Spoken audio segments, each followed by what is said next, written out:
प्रसार भारती अभिलेखागार की प्रस्तुति सदाबहार सुनहरे दौर का अनमोल खजाना। बहनों और भाइयों, मेरे देशवासी बहनों और भाइयों, साथी नागरिकों, बहनों और भाइयों, बहनों भाइयों और मेरे देश के प्यारे बच्चों, संग्रहालय की गलियारों से एक कहानी।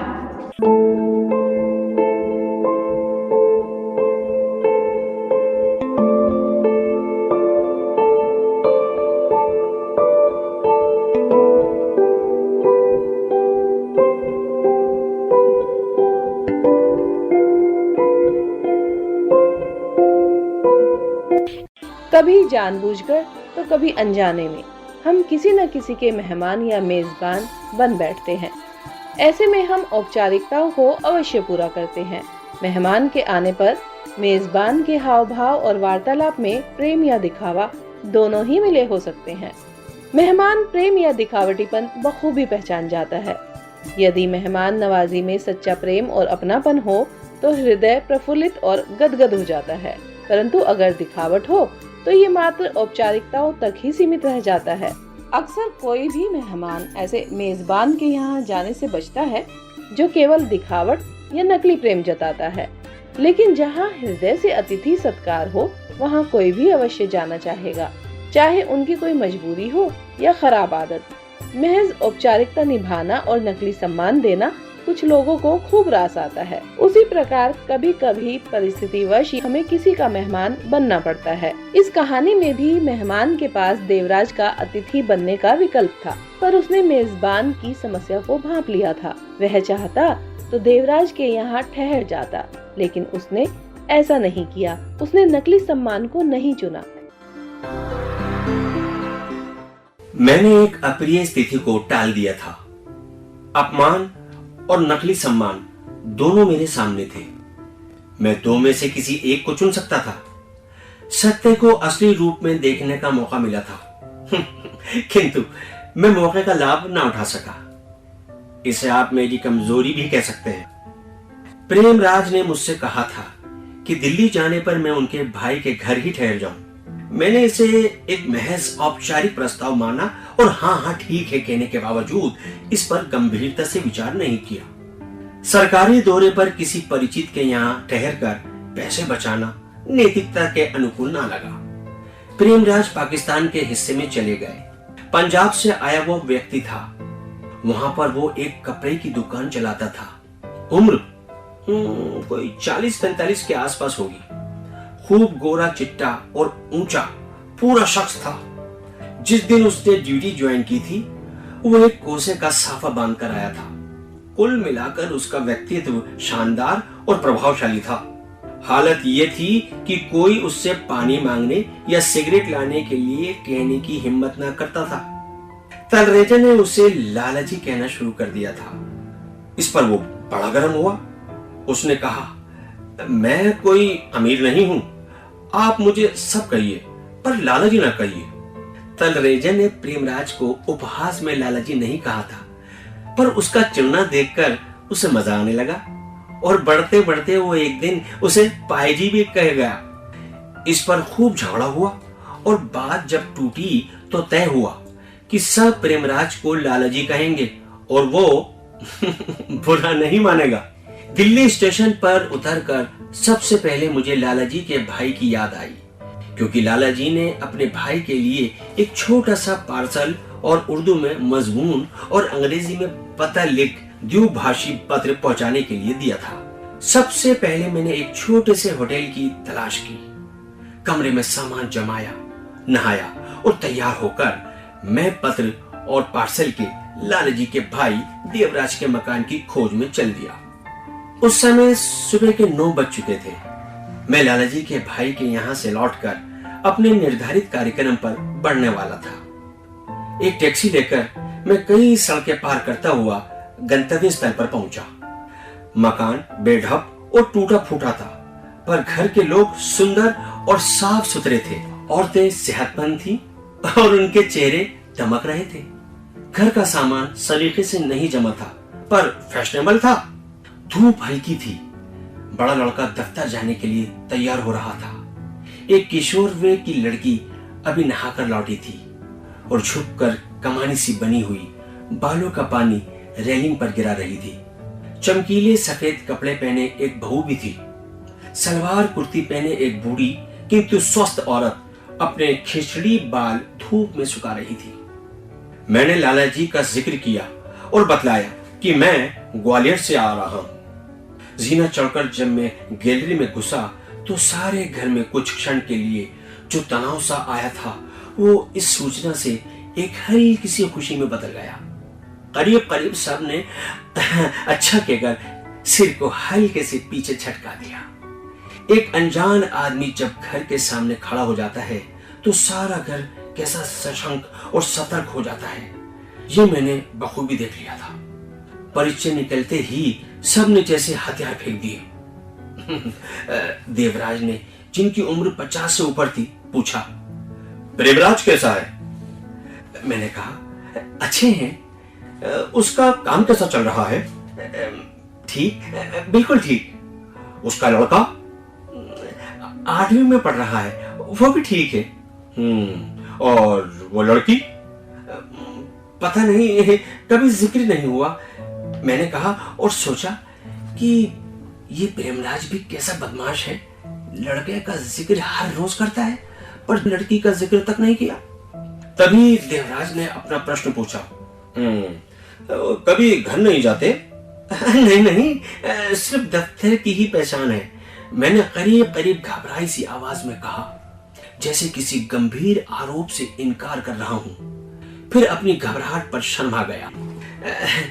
तभी मुझे पत्र की याद आ गई और मैंने पत्र और पार्सल देवराज के हाथों में सौंप दिए। देवराज ने पत्र पढ़ा और खामोश हो गया।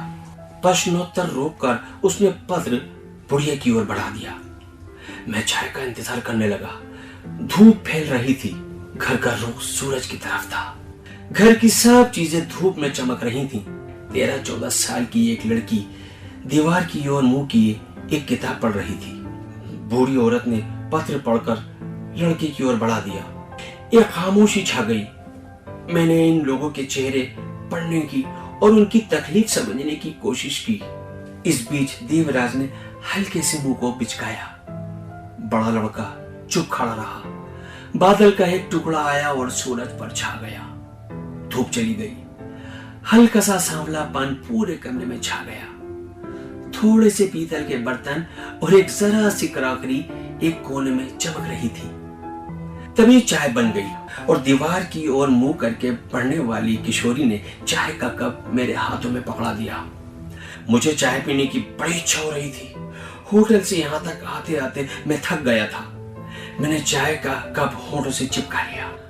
इस बीच देवराज संभल गया। उसने पर्याप्त बेरुखी से पूछा, तो फिर आपका सामान कहाँ है? जी, सामान?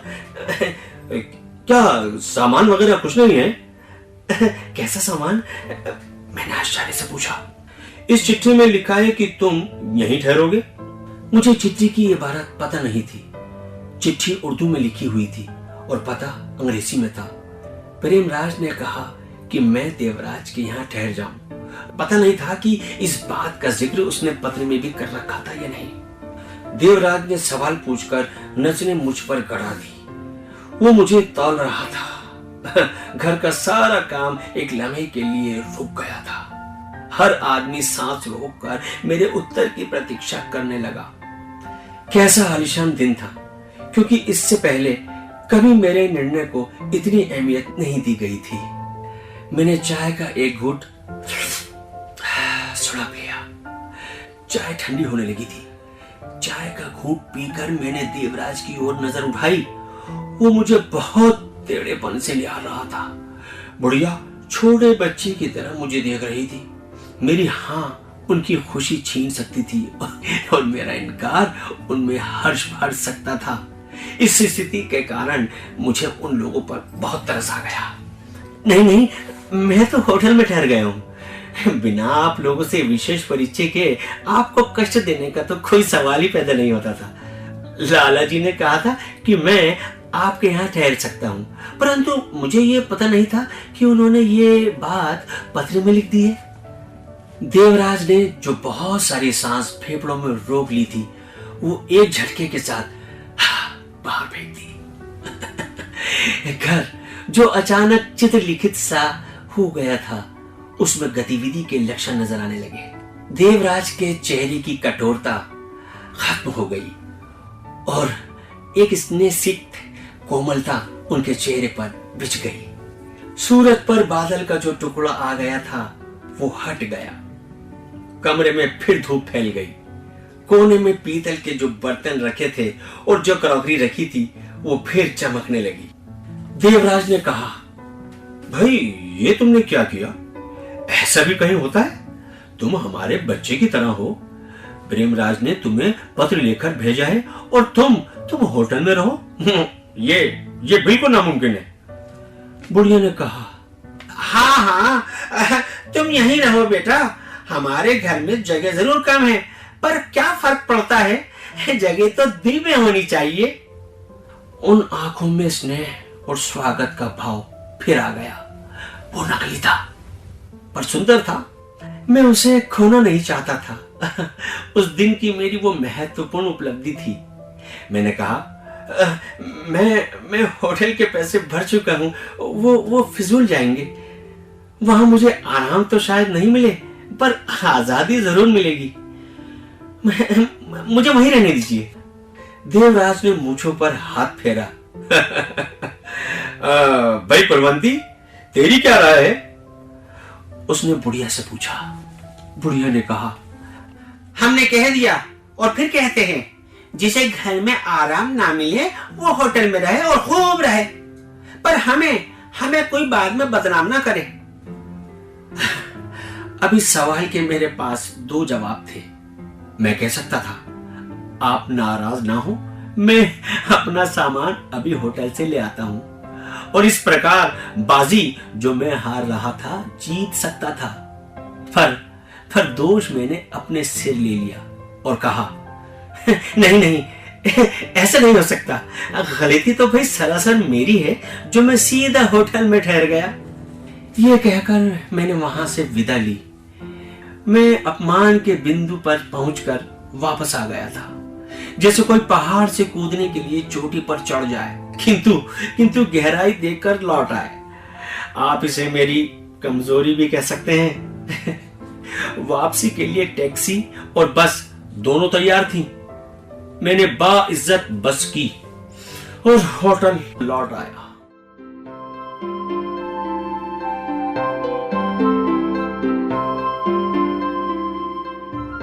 अभी आपने कृष्ण चराटे द्वारा रचित कहानी सुनी, जिसका शीर्षक था मेहमान। वाचन स्वर था SM शरीफ का। कार्यक्रम की कंपेयर थी कुसुमलता। कार्यक्रम सहायक जतिन मीणा।